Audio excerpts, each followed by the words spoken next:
celebration of Advaita Goswami, Advaita Gosai. It's called Advaita Saptami. And it's a very, very difficult tattva to understand Advaita Acharya. If anybody wants to speak, he's welcome. I hope somebody will speak. Otherwise, it's a very difficult tattva because Advaita Acharya is absolute past and very, very mysterious and wonderful also at the same time. So, how to glorify such a personality? It's impossible.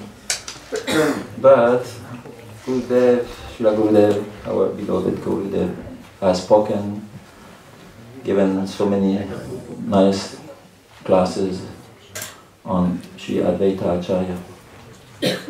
And so, just like a parrot, maybe I can say something.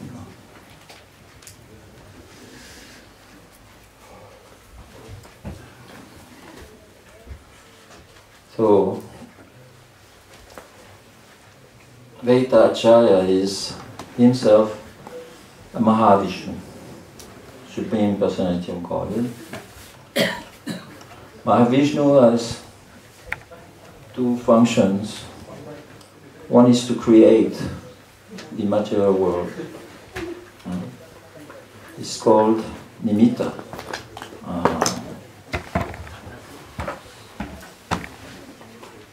That is a cause. Nimitta Karan means it is an efficient cause that somebody has to decide what is going to happen. If Mahavishnu decides to create the material world, then it will be possible, otherwise not. So there is one cause, it's called Nimitta. It's called the efficient cause that he wants to create. So by looking with this powerful glance in the material energy, then he can make Maya, the illusory power, get together and starting to create it. But that illusory Maya needs also a personality to put together, assemble everything. And so that is also Mahavishnu, but he expands himself and becomes Advaita Acharya. And his involvement in creation is called the material ingredients, ingredient cause. That is, he gets all the ingredients, pradhan, from pradhan, and he puts them together. Like if you want to build a house, and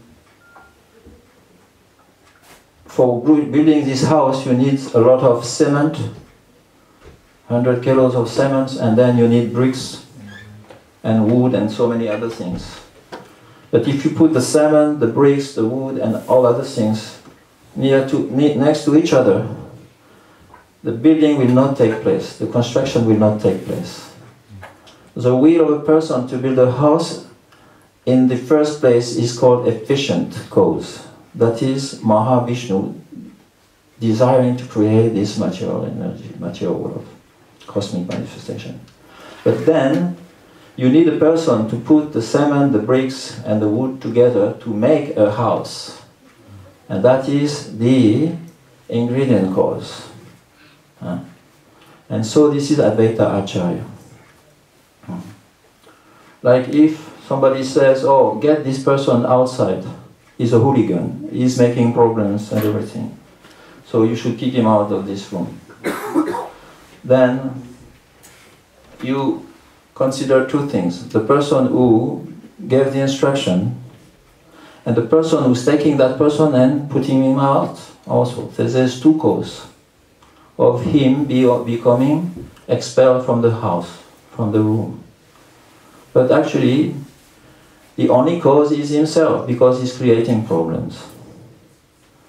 So it's a little philosophical, technical difficulty to understand, but it's important because we have to know with Advaita Acharya is Sadashiv, that is Vishnu Tattva also, Lord Shiva, in the position of in position of Sadashiv, is having this very, very high, powerful position.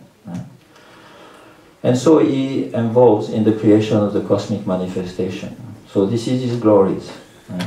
And because he is a creator of this material world, he is very auspicious to all living entities. So one of his names is also Kamala. Because he's Mangala, sorry. Mangala. Mangala means Mangolati. Mangalati is auspicious. So he is very auspicious because he wants to deliver the conditioned souls through the distribution of Bhakti. So his name is Advaita because Advaita means non-dual, non-different. This is non-different from Hari, the Supreme Personality of Godhead. So Advaita is the best name for Advaita Acharya. And his name Acharya also, they goes together very well because Acharya means he's also the leader of all the Vaishnavas.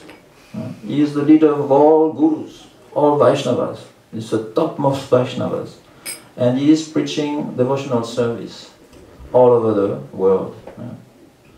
But he was thinking that the people of this place where I am here now, staying, Shantipur and Navadvip, they're not very much involved in Bhakti. They read the Shastra, but they give different interpretations, especially a personalistic interpretation. So he was seeing that Bhakti was, the power of Bhakti was decreasing in that locality. So he thought, I am preaching, but I want that somebody should come and give the highest to these fallen souls. And I cannot give this highest. What is the highest? Highest Bhakti. Sarup Siddha Bhakti. What is the highest Bhakti? Anarpitam Charim Chirat Karunaya Vachirna Karu Samarpaitum Unnato Jvararasa Swabhakti Swiyam. He thought that if a great personality, Lord Krishna himself, comes, then he will be able to give this prema ras to all the living entities fallen. But I cannot give this. I am not, it is not my mood. I am Mahavishnu. This Mahavishnu means opulence and majesty. But this Parakya ras, Manjari Bhav, can only be given by Krishna himself if he comes down. So he decided to, he was thinking, how can I provoke Lord Chaitanya, Lord Krishna's descent to this world? And so he thought, he said, Krishna is very pleased if we offer him little water, as in Bhagavad Gita says, and some leaves, some flower. So he decided to sit next on the banks of the Ganges and take some little Ganges water and put tulsi leaves. Very beautiful, 2 tulsi leaves with the manjari in the middle. And he put this in the cup of the Ganga water, and he started to cry for the Lord to descend. He was very absorbed in the Lord's features, and he was praying, please, my Lord, please, now, the time has come. And Kali Yuga now is making so much progress. And living entities don't know what is Bhakti. They cannot come to your lotus feet and take shelter there. So you please come, descend and save them, by give them your mercy. So he was crying and crying. And he was chanting, loudly, loudly, more loud, very, very loudly. So at that time, Krishna, Lord Vishnu also, was thinking, in previous ages, I came to establish the principles of religions, but I came at the end of the ages. At the end of Yuga, Satya Yuga, I came. At the end of Treta Yuga, I came as Ramachandra. At the end of Dwapara Yuga, I came as Krishna. So, should I come at the end of Kali Yuga? Or should I come now? What should I do? He was thinking like this. And then all of a sudden he heard the loud cries of Advaita Acharya, who was summoning him to please now come down. Your time to come and appear in this Navadvip Dham has arrived. And so everything was shaking there in Kunta. So he thought, oh, then I should come now. The answer to my question has just now manifested. And so he decided to come. And he appeared in this world as the son of Sachidevi and Jagannath Mishra. Advaita Acharya was the leader of all Vaishnavas, and he was always having programs at his house, giving classes on Bhagavad Gita and Srimad Bhagavatam. And one of the sons of Sachi is called Vishwarup, who is a second, Nitai, another Prakash or expansion of Lord Nityananda. He appeared there. And every time that Advaita Acharya was holding a program, he was attending. And he was extremely intensely involved in hearing and also repeating this message of Advaita Acharya. He was very much interested in this. And Advaita Acharya was preaching that Maya is illusion and Bhakti is the only solution to our condition in this material existence. So Vishwarupa took this to heart and he became completely detached from this world. So much so that one day he decided, my parents are talking about getting me married. They're trying to make some plans to find a very good wife for me. So I think now it's the time for me to go from the house. And he took from himself, and then he departed from the house. At that time, Sachi Devi and Jagannath Mishra's heart were broken. They felt piteously that they lost their heart in the sons leaving the house. But Nimai said, don't worry, I am still here.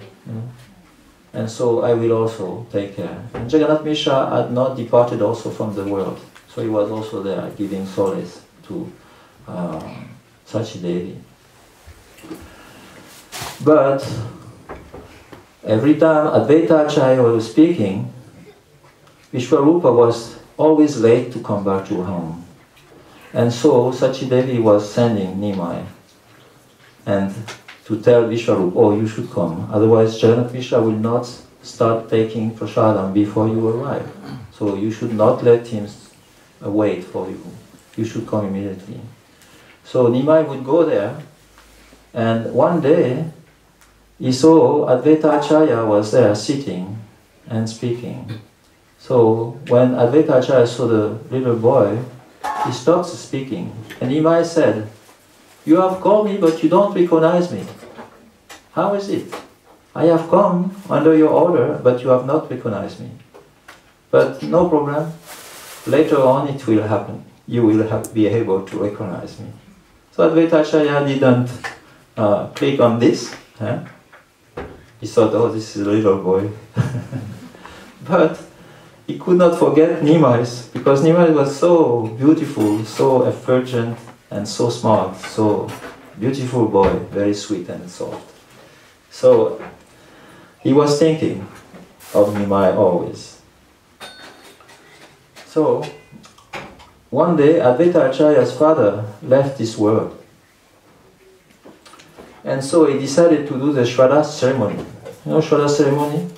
You cook a big feast for the Lord, and then you invited all the brahmanas to partake of the Prasadam festival. And so all the Brahmins from the whole Navadvipa area came and to take Prasadam. So they were organized in a way like we are doing, you know, very nice sitting places and everything. But there was a higher seat there, it was empty. That was for the guest of honor. That is, that seat was meant to be given to the highest of all Brahmins. So every Brahmin was sitting in the room and thinking, I am Chaturvedi, I know all Vedas. Another one was thinking, oh, there's nothing I don't know. So definitely it will be me that he will choose to sit there. Everybody was thinking in this way. So Advaita Acharya came out of this house and he saw that Haridas Thakur was there sitting on the staircase.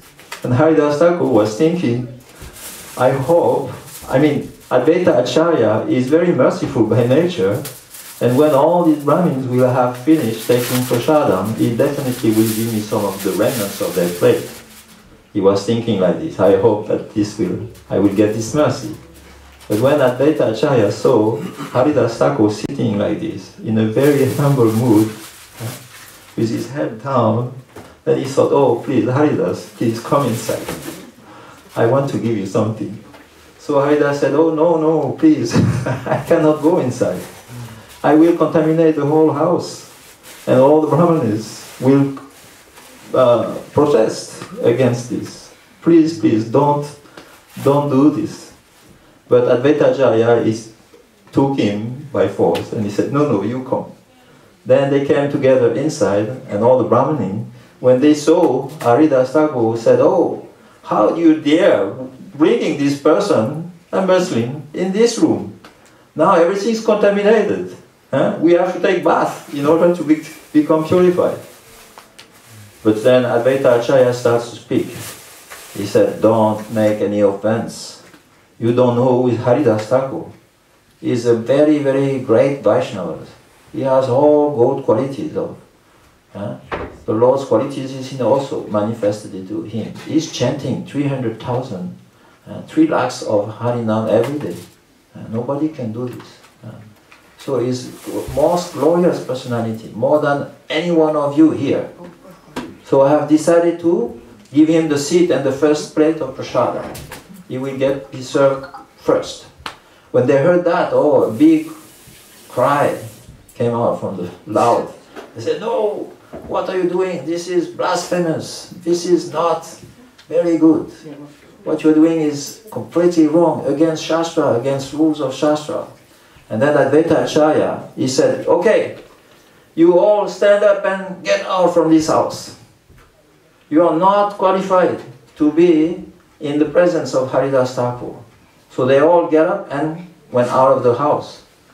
But when they find themselves alone there outside, they thought, Advaita Acharya is a great Vaishnava. He knows all Shastra. And if he speaks like this, maybe there must be something about what he says. So maybe we should go back inside and be humble and stay there and wait and see. So they all decided to come back. So when the first place was given to Haridas Thakur, and Advaita Acharya declared, he said that now millions and millions of my forefathers have entered into Vaikuntha because Haridas Thakur has accepted this prasadam in my house. So Advaita Acharya's wonderful pastimes. One time also, after Chaitanya Mahaprabhu took sannyas, Nityananda, he arranged to deviate Mahaprabhu who wanted to go to Vrindavan. And he brought him to the Ganges, just across Shantipur, where Advaita Acharya was living. And so, Chaitanya Mahaprabhu, when he saw the Ganges, he thought, oh, I have already arrived in Vrindavan, how wonderful. And so he said, oh, and this is Yamuna. And then he jumped and took bath in Yamuna. And then all of a sudden, he saw that Advaita Acharya came in a little boat and told, "Oh, you have come to, you are here, very nice, my Lord." And Chaitanya Mahaprabhu looked at him and said, "Advaita, what are you doing in Vrindavan?" You know, the mood is very powerful, you know, you can forget everything else. Because these impressions of Vrindavan for a devotee is so strong that he doesn't know where is the world actually. So Chaitanya Mahaprabhu, even though he didn't walk to Vrindavan, he thought he was in Vrindavan when he saw Ganges, thinking it was Yamuna. Actually, one of the bank of the Ganges is also Yamuna river. So Advaita Acharya, when he heard that, he told Chaitanya Mahaprabhu, he said, "Wherever you are is Vrindavan." And so Chaitanya Mahaprabhu, Chaitanya Mahaprabhu realized, oh, this very naughty Nityananda, he tricked me, and he brought me here to Shantipur. So then Advaita Acharya said, "Here, there is the very nice cloth for you, new cloth, fresh. You please dry yourself and you come. My wife Sita Thakurani has prepared a very, very large feast for you, and you have been fasting also for your sannyasi for a few days. So you need to take some prasadam now. You please come." So so Chaitanya Mahaprabhu, he followed Advaita Acharya and Nityananda to his house, and effective, Sita Thakurani had cooked lots of prasadam, like you will see later on. So much prasadam, rices and quinoa, whiskey, and fruit salad, and so many things. So there was 2 plates, and Advaita Acharya said, "Please, you sit and we will serve you prasadam."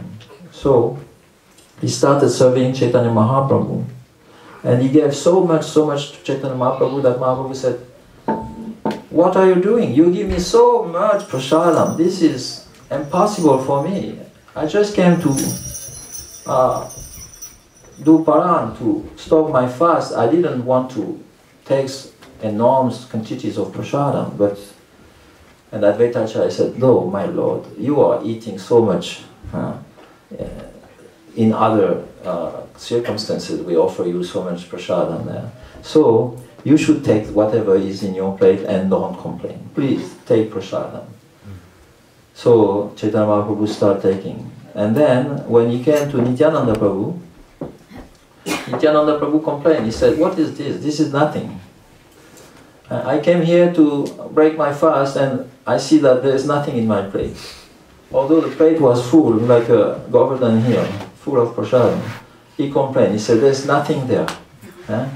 Will you serve me prasadam, or should I start complaining louder?"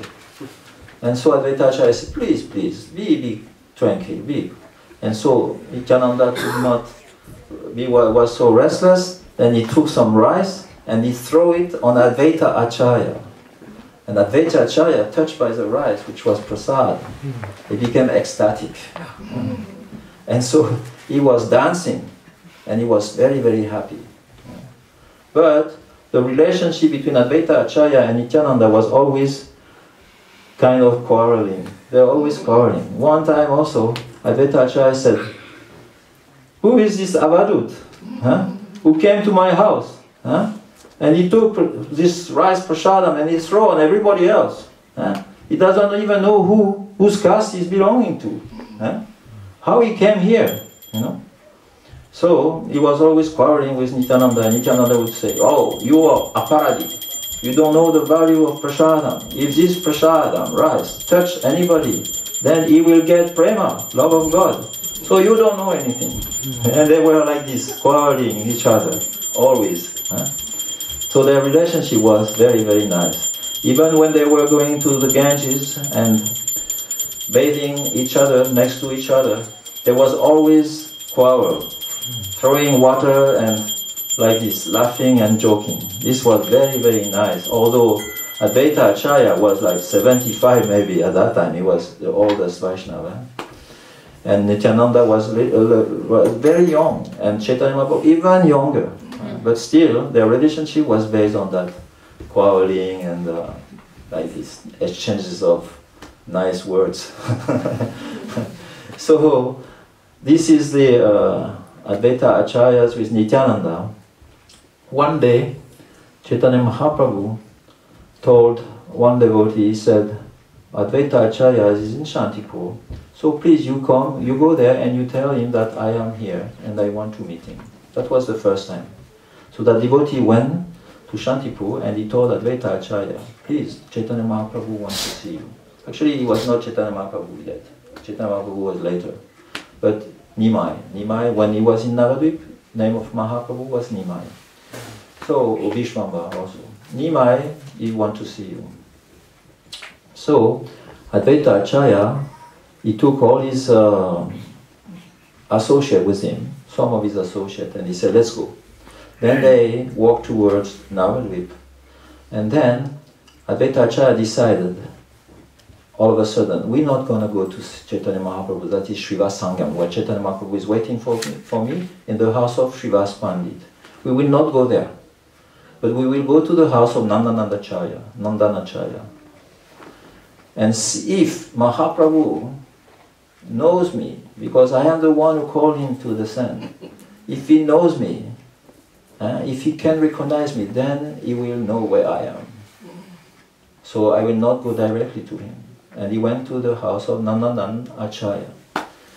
So that devotee, he went back to Mahaprabhu and he said, Advaita Acharya, I have not come yet. He doesn't want to come directly. And so Mahaprabhu said, why he did go to this house of Nandanand Acharya? Why didn't come directly?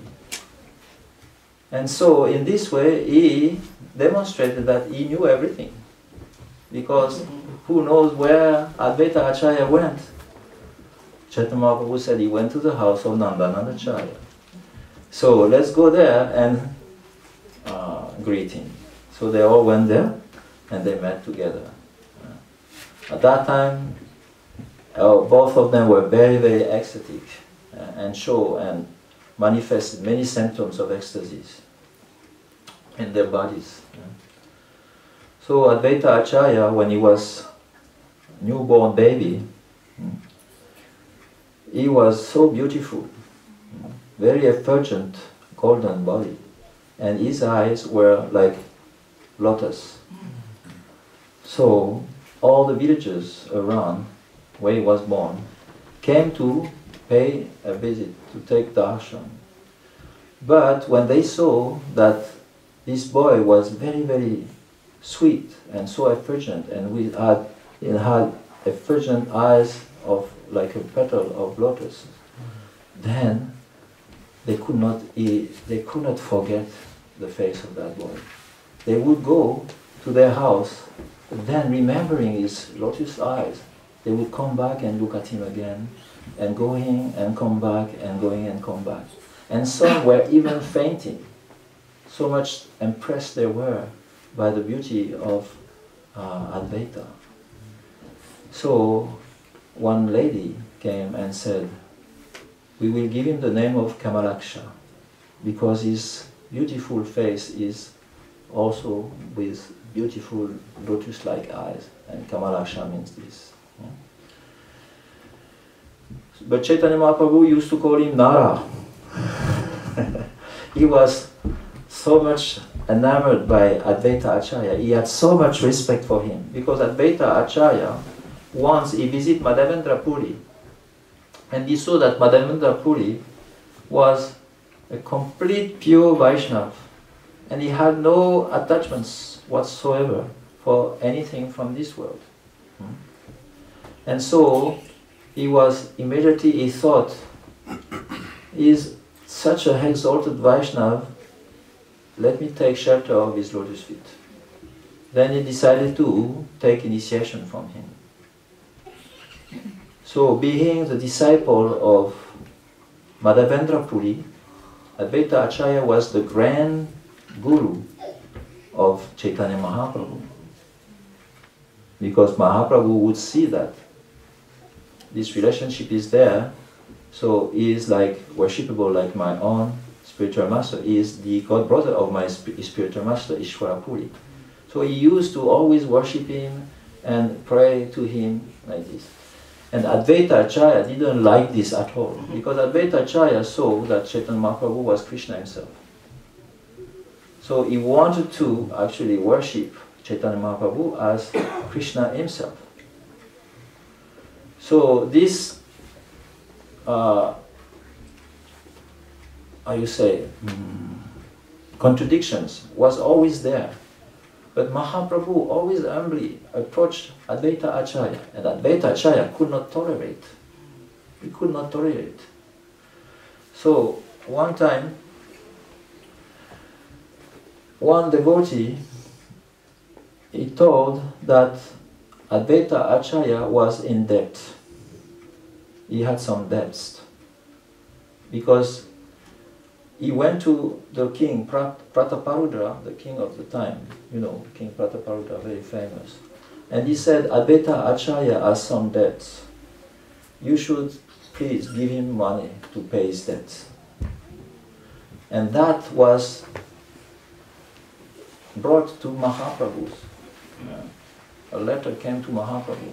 When Mahaprabhu read the first sentence, Advaita Acharya is in debt, then he smiled. Because Advaita Acharya is Mahavishnu, is the creator of the whole universe. So how he's in debt?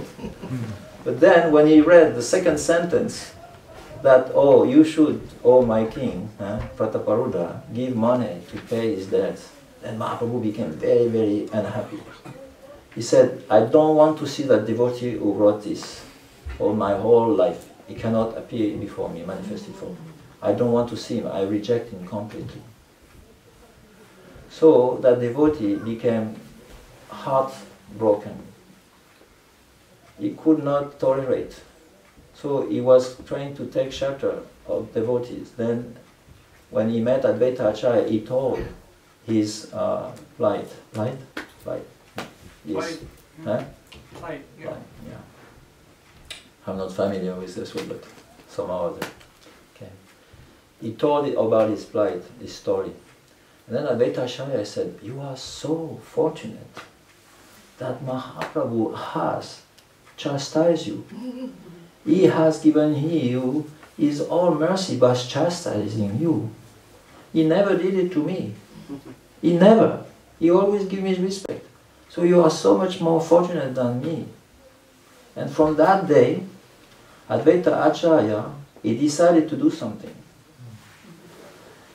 He went to Shantipur, and as he was there speaking Bhagavad Gita, he took one verse of Bhagavad Gita, which is Anantaram. Vishaye Anantaram. Hey, Shloka. Vishaya tad Anantaram. Vishate tad Anantaram. Is it? Vishate tad Anantaram. That when Krishna says that my devotee enter into me when he achieved self-realization, perfection, see. He enters into me. So the Mayavadis, they interpret this that the Lord and the Jiva, they enter into Brahman and they merge. But the Vaishnava Siddhanta is that no, we enter into the Dham and then we relate with the Lord is with a loving mood. But there is no, what you call it, merging into one to each other like this. So Advaita Acharya, he started to preach this impersonalist Mayavadi philosophy. And then Chaitanya Mahaprabhu heard it. And he became very, very upset. All of a sudden, with Nityananda, he went following the Ganges up to Shantipur. Then he arrives at Advaita Acharya's house. Sita Thakurani was there. And then when he saw Advaita Acharya, he took his beer and he pulled and he slapping and slapping. And Sita Thakurani was there and said, please, please, don't kill my husband. He's a old man, he's a old man. He will not survive this attack from you. But Advaita Acharya was so happy. He was laughing and laughing. And then he started dancing also. And then he told Chaitanya Mahaprabhu why he did this. And Chaitanya Mahaprabhu somehow became a little more like peaceful and shy, because he said, oh, he wanted me actually to show my superior position. So then he had to do some trick. So Chaitanya Mahaprabhu became a little shy and he accepted it. So like this very nice pastimes between Advaita Acharya and Chaitanya Mahaprabhu. One day, Advaita Acharya sent a little sonnet. You know sonnet poetry? Sonnet? Sonnet. Yeah. Saying that a madman is writing to another madman that now all the rice have been distributed and you should close the shop. So the little sonnet was given to Mahaprabhu. Mahaprabhu read this and he thought, he became like a little bit bored, annoyed, and he gave it to Swarup Damodar Goswami, his secretary. And so Damodar read it and he couldn't understand exactly what does that mean. What means a madman is writing to another madman. A madman means me, Advaita Acharya, who is mad in prema, love for Krishna, is writing to another madman who came to test Radharani's mood, who is always also completely mad. And he came to test Radharani's mood and also at the same time to distribute this Manjari Bhav, Ujvaro Nattajvara Rasa Swapatisha. He came to distribute this. But now that the distribution is over, because all the jivas of this world have gotten, so no need to stay here. Now you can close the shop. That means you can stop your pastimes and go back to Vaikuntha. So this is, very, very mysterious. Advaita Acharyas and Chaitanya Mahaprabhu. There's very beautiful pastimes between the two. And so Advaita Acharya is very auspicious. He wants all the jivas to become successful and free from the entanglements of the shackles of Maya. So today, to pray to his lotus feet, that let me take shelter of you, and in this way, if you are kind to me, then Chaitanya Mahaprabhu will also give his mercy. There's this famous song that he was about to chant, Shri Krishna Chaitanya Daya Koramore. It's a very beautiful song which says that if Advaita Acharya is kind to me, then definitely Chaitanya Mahaprabhu will give his mercy.